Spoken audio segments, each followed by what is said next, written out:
అందరికీ నమస్కారం. నా పేరు రమ. మిస్ మ్యాచ్ 11వ భాగం రచయిత గీతాంజలి గారు. వాళ్ళిద్దరికీ ఒకరికంటే ఒకరికి ఇష్టం ఉంటే నా మీద ఉన్నది జాల. 16 సంవత్సరాల వయసులో అంతకంటే ఎక్కువ ఆలోచించలేకపోయాను. నేను బాత్రూంలోకి వెళ్ళి మనస్ఫూర్తిగా ఏడ్చేసి అప్పుడే డిసైడ్ అయ్యాను, లైఫ్లో ఇంకెవరి జాలి మీద బ్రతకాల్సిన అవసరం ఉండకూడదని. నాకంటూ కొన్ని గోల్స్ అండ్ యాంబిషన్స్ పెట్టుకొని వాటి వైపుగా వెళ్ళాలని అనుకున్నాను. నేను ఫిక్స్ అయిపోయాను కూడా. అమ్ము ఒక్కసారి రా. భోజనం చేస్తున్న నన్ను మేడ మీద పిలిచాడు బావ. నేను తింటున్నా. ఏడుపు వచ్చేస్తుంటే బలవంతంగా ఆపుకొని సమాధానం ఇచ్చాను. మూసుకొని మీదకి రా, సీరియస్గా చెప్పి వెళ్ళిపోయాడు. ఎందుకు రావాలి? రాను నేను. శ్రేయ అక్కని పిలుపో అని అరవాలని అన్నంత కోపం వచ్చేస్తుంటే గప్చుప్గా వెళ్ళాను మొహం మార్చుకొని. ఏంటి మొహం మాడిపోయిన మసాలా దోశలా పెట్టావు? నన్ను ఏకాదిగా చూస్తూ అడిగాడు. నీ ఫేస్ ఎగ్ దోశలా ఉంది, ఫస్ట్ చూసుకోపో అన్నాను కోపంగా. ఏంటి ఎక్కువ మాట్లాడుతున్నావు అని నా చెయ్యిని పట్టుకొని వెనక్కి మడిచి దగ్గరగా లాక్కున్నాడు బావ. వదులు ఫస్ట్ అని అరిచేశాను నేను. రేపు మార్నింగ్ వెళ్ళిపోతున్నాను నేను. ఇంకాస్త వెనక్కి తన మీదకి లాక్కుంటూ చెప్పాడు నాతో. సంతోషం, త్వరగా వెళ్ళిపో. నీ గోల వదులుతుంది నాకు. హిట్లర్లా తగులుకున్నావు నాకు. పోయిక విసుగ్గా చెప్పాను. ఎక్కడికే పోయేది? 1 ఇయర్లో వస్తా, తాట తీస్తా. ఎంసెట్లో మంచి ర్యాంక్ రాకపోతే. నా నడుం చుట్టూ చేసి దగ్గరికి లాక్కుంటూ చెప్పాడు. ఐ మిస్ యూ అమ్ము. నా నుదుట నా ముద్దు పెట్టి చెప్పాడు గట్టిగా తనలోకి పొదుముకుంటూ. వదిలే బావా నన్ను. బాగోదెవరైనా చూస్తే. మొదటిసారి మా మధ్యలో ఎవరో వచ్చిన ఫీలింగ్ వచ్చేస్తే చెప్పాను బాధగా. Are you okay? వింతగా చూశాడు నన్ను. ఐఆమ్ ఓకే అన్నాను. ఇట్స్ ఓకే, జాగ్రత్త. అత్తని ఎక్కువగా విసిగించకు. ఏమైనా కావాలంటే నా నెంబర్ తెలుసు కదా, ఫోన్ చేయి నాకు. అండ్ టేక్ కేర్ అన్నాడు. ఎందుకు బావకు నేనంటే ఇంత జాలి? నాన్న లేరు అనా? ఎంత బాధగా అనిపిస్తుంటే ఓకే అన్నట్టుగా నిలువుగా తలూపి వెళ్తా ఇంకా అన్నాను. వెళ్ళొస్తా అనాలి. ఒక్కటి పీకాడు గట్టిగా.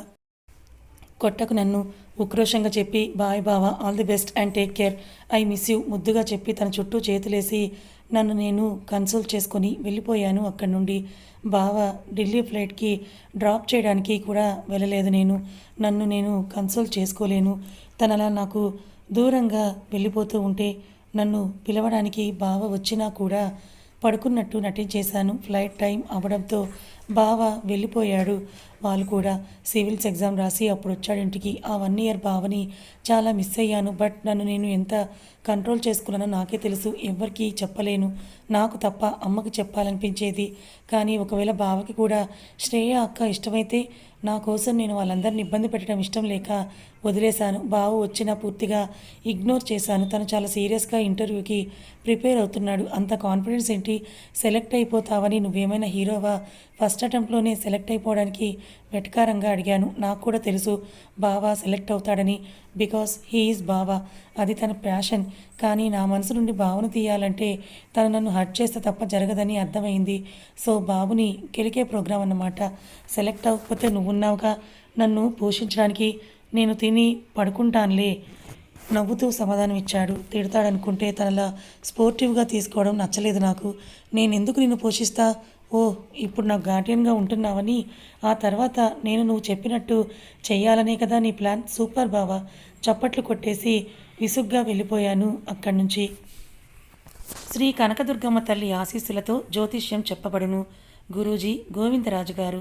ప్రేమ, పెళ్లి, ఉద్యోగం, ఆరోగ్యం, వ్యాపారం, సంతానం, భార్యాభర్తల సమస్యలు, చెడు ప్రయోగాలు, ఇంకా ఎటువంటి సమస్యలకైనా 100% పరిష్కారం చేయబడును.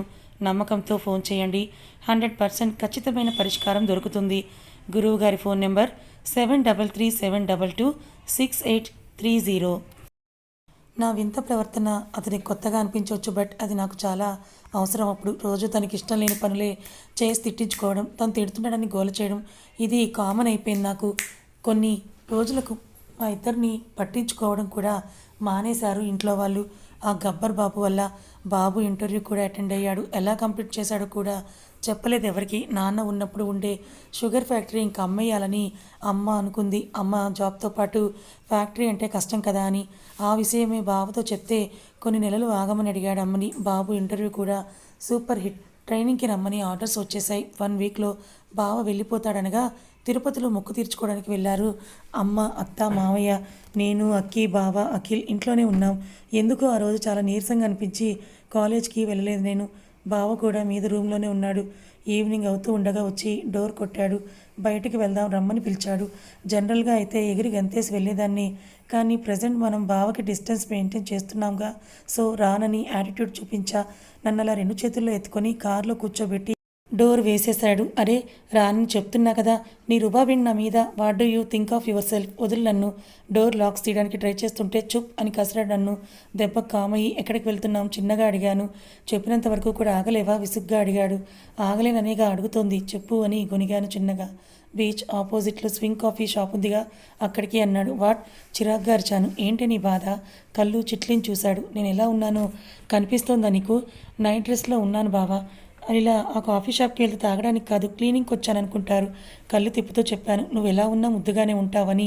నవ్వాడు చిన్నగా. అబద్ధాలు చెప్పకు. నీతో వచ్చినప్పుడు నేను అందంగా కనిపిస్తే నిన్నెవరూ చూడరనే కదా నీకు ఈ కుళ్ళు అని అద్దంలో హెయిర్ సెట్ చేసుకుంటూ అడిగాను. నీతో కొంచెం పర్సనల్గా మాట్లాడాను నేను.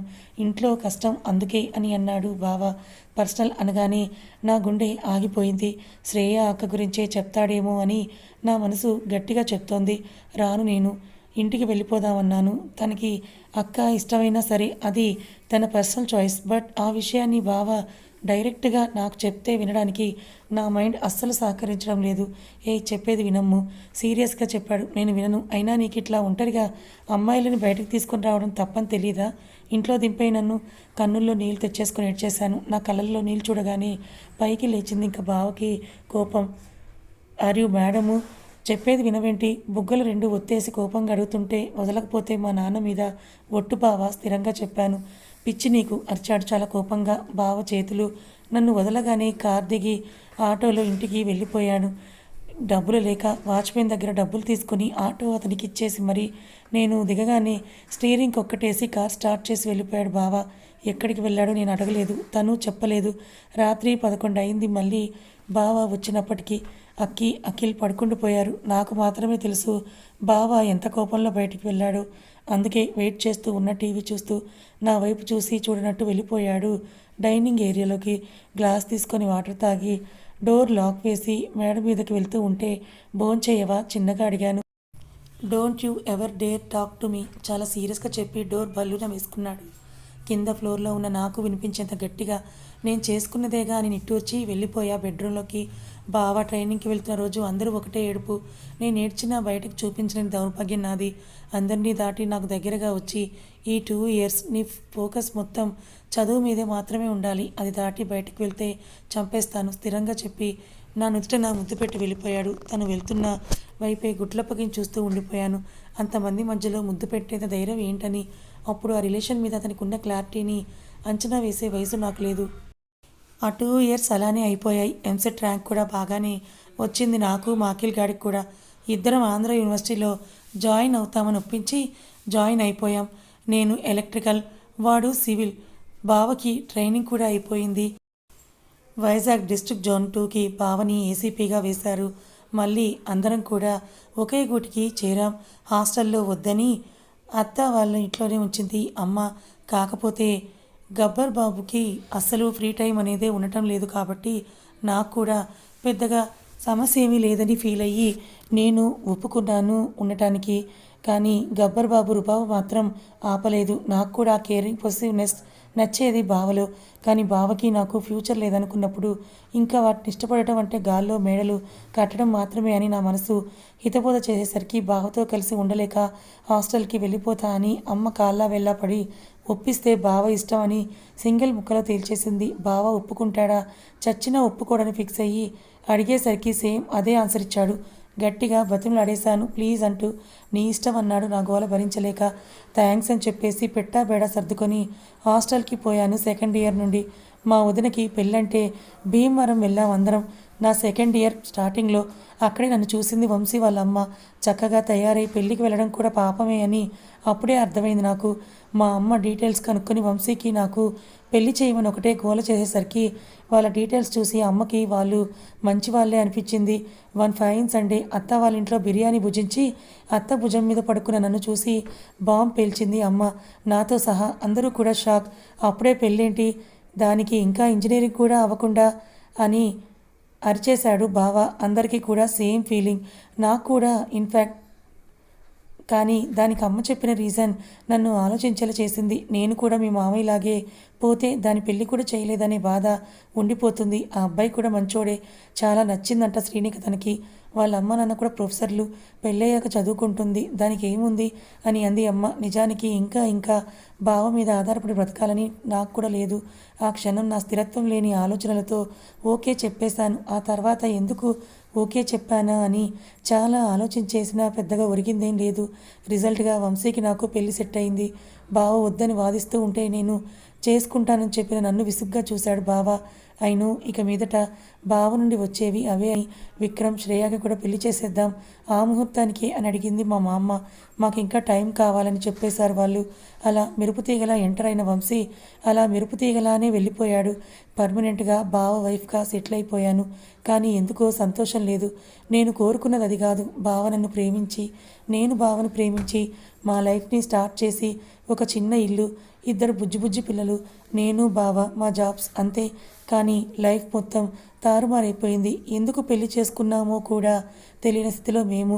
అసలు బావ ఇంటెన్షన్స్ ఏంటనేది కూడా అర్థం కాని నేను గతమంతా రీల్ వేసుకొని సెంటీ అయిపోయి బకెట్లతో నీళ్లు కార్చేసి టిష్యూస్ అవగొడుతుంటే కింద ఎవరో మాటల అలికిడి అయ్యి మెట్ల మీద నుండి కిందకు చూశాను. శ్రేయ అక్క, పెదనాన్న, పెద్దమ్మ వచ్చారు.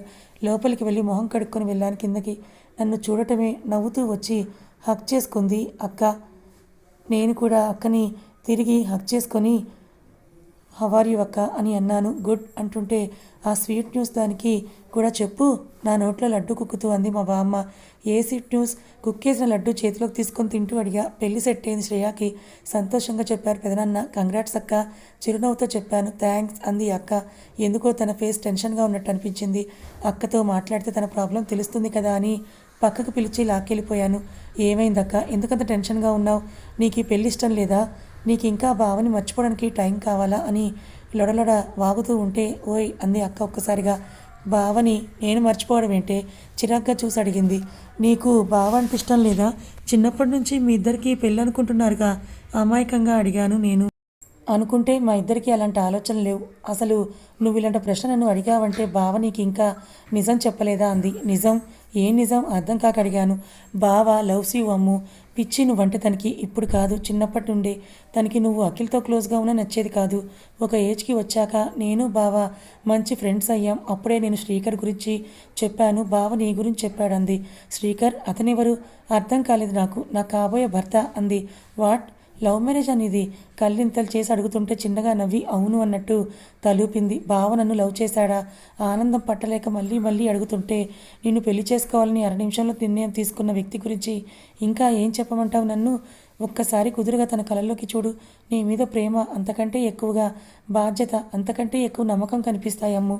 Don't miss him. నా చుట్టూ చేతులేసి సున్నితంగా చెప్పింది. ఈ మాట నాతో ఎందుకు చెప్పలేదు ఇన్ని రోజులు? ఉక్రోషంగా అడిగాను. ఇన్నేళ్ళ నా బాధ దూది పింజలా ఎగిరిపోతూ ఉంటే నువ్వెందుకు తెలుసుకోలేదు మరి? బావ ఎప్పుడు ప్రేమ చూపిస్తూనే ఉన్నాడుగా నీ మీద. అర్థం చేసుకోవాలి కానీ కోపం కూడా ఒక రకమైన ప్రేమేయమ్ము అంది అక్క. నిజంగా నాకు అర్థం అవ్వలేదు. బిక్కమొహం వేసి చెప్పాను. ఇప్పుడు నేను చెప్పానుగా, ఎంజాయ్ యువర్ లైఫ్ అంది హ్యాపీగా నవ్వుతూ. ఐ మిస్ యూ బావా అండ్ ఐ లవ్ యూ అని అరిచి మెసేజ్ చేసేద్దాం అనుకుంటే గుర్తొచ్చింది ముక్కలైన నా ఫోన్. మేమిద్దరం మాట్లాడుకోవటం లేదనే విషయం కూడా. డీప్గా ఆలోచిస్తే అందులో బావ తప్పేమీ లేదు కూడా. నేనే అనవసరమైన వాదనలు చేసింది. తనేమి ఎక్కువ రియాక్ట్ కూడా అవ్వలేదు. నా కెరీర్ కోసమే ఆలోచించాడు కూడా. ప్రజెంట్ క్లౌడ్ లైన్లో ఉన్నాను నేను. బావ నన్ను లవ్ చేయడం అంటే మాటలా? అసలు నాలో ఏముందని లవ్ చేస్తాడా అని తీవ్రంగా థింకింగ్ నేను. అక్క వాళ్ళు వెళ్ళిపోయారు. నేను అలానే బెడ్ మీద పడుకొని ఏదో ఆలోచిస్తూ ఉంటే ఎదురుగా బావ బుక్స్ ర్యాక్లో ఏదో డిఫరెంట్గా అనిపించింది. ఏంటా అని దగ్గరగా వెళ్ళి చూస్తే దానికి ఒక సీక్రెట్ డోర్లా ఉంది. ఓపెన్ చేస్తే ఇంకొక రూమ్లోకి ఎంటర్ అవ్వచ్చు అనుకుంటా.